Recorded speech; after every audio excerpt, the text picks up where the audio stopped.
देश के सर्वोच्च न्यायालय द्वारा हाल ही में फैसला सुनाया गया था, जिसमें दिल्ली के सड़कों पर जो कुत्ते घूमते रहते हैं उनको पकड़कर शेल्टर होम में डालने की बात कही गई थी। इसके खिलाफ पूरे देश के साथ साथ बंगाल में भी पशु प्रेमियों के अंदर काफ़ी नाराजगी है।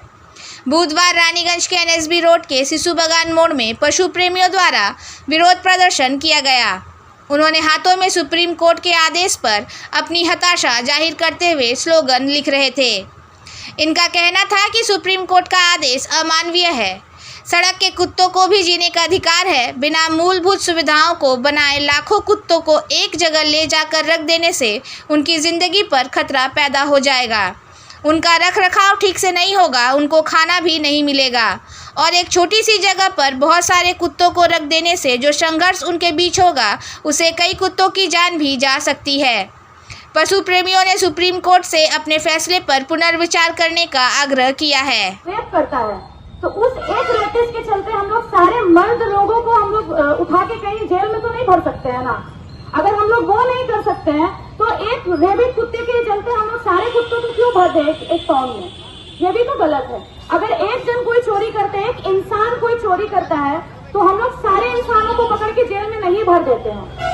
तो अगर एक डॉग किसी को काटता है तो उसके लिए हम लोग सारे डॉग को सजा नहीं दे सकते हैं। ये हर तरह से गलत है। जब डॉग्स के ऊपर अत्याचार होता है तब ये गवर्नमेंट, तब ये सरकार कहाँ होती है? जब डॉग्स के ऊपर पटाखे फोड़ दिए जाते हैं, उनके मुंह के ऊपर रंग डाल दिया जाता है, पेट्रोल फेंक दिया जाता है, उनके पूंछ पे पटाखे बांध के उन्हें जला दिया जाता है कि वो लोग चलते हैं। और बहुत सारे ऐसे केसेस आए हैं कि जब डॉग्स पे एसिड फेंक दिया जाता है। It's not only about dogs के ऊपर, काऊ के ऊपर एसिड फेंक दिया जाता है और उन्हें ऐसे ही मरने के लिए छोड़ दिया जाता है। तब ये सरकार कहाँ होती है? उनके ट्रीटमेंट के लिए क्यों नहीं आती है? उन्हें खाना देने के लिए क्यों नहीं आती है? उन्हें दवाई देने के लिए क्यों नहीं आती है? जब ये नहीं कर सकती है तो उनका ये राइट भी बिल्कुल नहीं है कि उन्हें उठा के सारे वो एक पाउंड में मरने के लिए छोड़ दे। क्या अगर कितने सारे हॉस्पिटल्स, कितने सारे फ्री ट्रीटमेंट सरकार ने उपलब्ध किए हैं जानवरों के लिए, शायद उतने तो इंसानों के लिए भी नहीं होंगे। तो ये हम लोग कैसे सोच सकते हैं कि लाख डॉग्स के लिए या जानवरों के लिए वो लोग एक ऐसी व्यवस्था करेंगे जहाँ पे वो लोग उनका ट्रीटमेंट और खाने का इंतजाम कर सकते हैं। यहाँ तो लोग ही रोड पे मर रहे होते हैं। लोगों को तो वो खिला नहीं पा रहे हैं, वो कुत्तों को क्या खिला पाएंगे? वो पुअर और होमलेस इंसानों के लिए एक शेल्टर की व्यवस्था नहीं कर सक रहे हैं तो इन डॉग के लिए वो क्या शेल्टर की व्यवस्था करेंगे? পশু আমরা একটা পশু প্রেমী, আমরা সবাই আমরা পশু প্রেমী এখানে যারা এসেছি। তো আমরা বিশেষ করে আজকে এই যে দিল্লির যে ঘটনাটা ঘটছে তার জন্যই আমরা এখানে একটা প্রতিবাদ মঞ্চ করেছি। আমরা হচ্ছি যেমন আমরা তো কুকুর নিয়ে কাজ করি, তো আমরা আমাদেরকেও মানুষের কুকুরের মতনই দেখে। তো সেই কুকুর যেমন গন্ধ পায়, আমরাও কিন্তু দিল্লির এই যে একটা সুপ্রিম কোর্ট রায় দিয়েছে তারও মধ্যে কিন্তু আমরা গন্ধ পাচ্ছি। এর মধ্যে রাজনৈতিক গন্ধ তো আছে।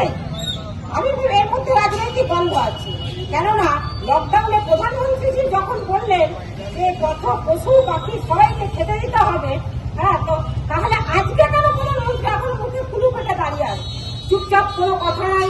প্রধানমন্ত্রীজি বললেই তো হয়।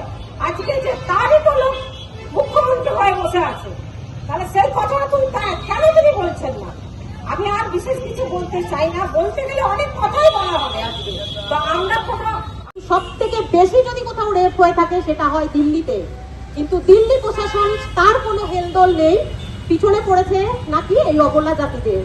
মাথায় যদি আমাদের যন্ত্রণা হয় তাহলে আমরা মাথা যন্ত্রণার ওষুধ খাবো নাকি পুরো মাথাটাকে কেটে বাদ দেবো?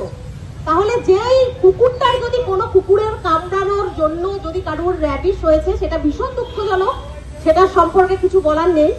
কিন্তু সেই র্যাবিসের জন্য আমরা পুরো ডগ সমাজটাকে রিলোকেট করবো, এটা কোথাকার আইন ভাই? হ্যাঁ, এটা কোথাকার আইন? সেই কুকুরটাকে নিয়ে আমরা অ্যান্টি র্যাবিস ভ্যাকসিন দেওয়াবো, তাকে আলাদা রাখতে পারি, আমরা এইটুকু করতে পারি। তার জন্য আমরা পুরো ডগ গুলোকে নিয়ে রিলোকেট করবো। কোথায় এত আমাদের কত একর জায়গা লাগবে? 6 লাখ যদি ডগদেরকে নিয়ে আমরা যদি আলাদাভাবে রাখার তো কত জায়গা লাগবে? দিল্লির সেই সরকার কি সেটা অ্যারেঞ্জমেন্ট করতে পেরেছে আদৌ?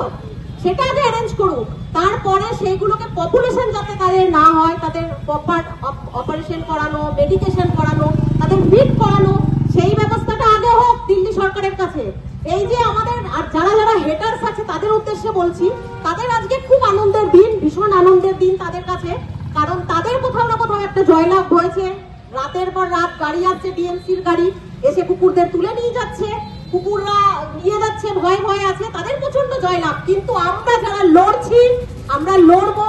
আজ দিল্লিতে কন্টিনিউ প্রোটেস্ট চলেই যাচ্ছে। তারা কি পাগল? যারা এই প্রোটেস্টের সঙ্গে যারা দিন রাত রোদ বৃষ্টি ঝড় এক করে লড়ে যাচ্ছি, আমরা হলাম ডগ প্যারেন্টস। আমরা শুধু পশুপ্রেমী বলবো না নিজেদেরকে, আমরা হলাম ডগ প্যারেন্টস। ডগদের সঙ্গে থাকি, নিঃস্বার্থভাবে আমরা থাকি। সবাইকে বলবো একজোট হন। এই সব স্বাধীন, আমাদের কিছুদিন আগেই আমাদের স্বাধীনতা দিবস পেরোলো।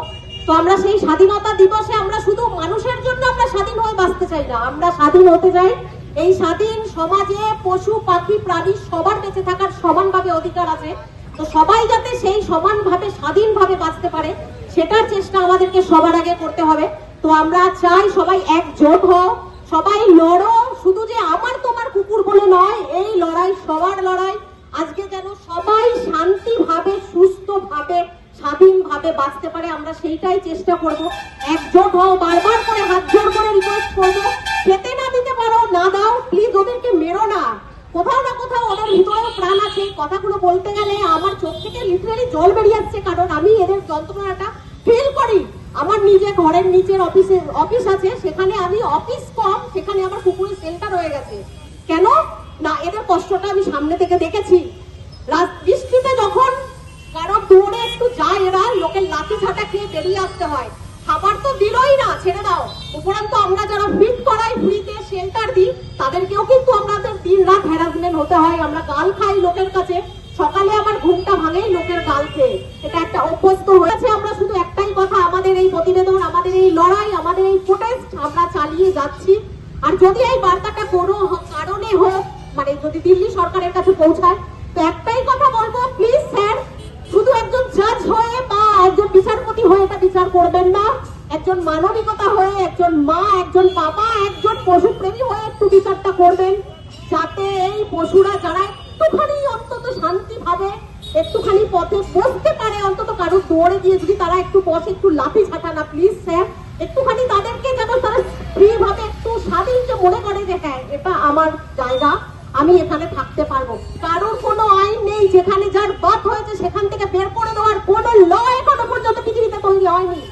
এটা হতে পারে না। এটা যারা ভুয়ো রটাচ্ছে তারা রটাচ্ছে। আর আমাদের সত্যি আমরা বলবো, দুর্ভাগ্যজনক এটা একটা ঘটনা, যেটা র্যাবিসের কারণে অনেকের জান যায়। কিন্তু কেন যায়, কেন কখন র্যাবিসটা হয় সেটা আগে জানতে হবে। আর তার চেয়ে বড়, যখন কাউকে কামড়াচ্ছে তখন সেই কুকুরটাকে চেনো, চিনে পরে তাকে চেষ্টা করো আলাদাভাবে রাখার। বাকি একজনের জন্য বাকি কুকুরদেরকে নিয়ে তাদেরকে শেল্টারে নয়, ওটা হলো ডগ পাউন্ড করা হয়, যেখানে রাখা হয় সেখানে শুধুমাত্র এগুলোকে বিদেশে চালান দেওয়া হবে, যেখানে তারা প্রপার মাংস যেখানে খায় কুকুরের মাংস সেইখানে চালান দেওয়া হবে। কিছুটা হোক আমরা এই জিনিসগুলো বুঝি। আমরা দেখছি বিদেশে কি হারে কুকুরের মানে ডিমান্ড চলছে।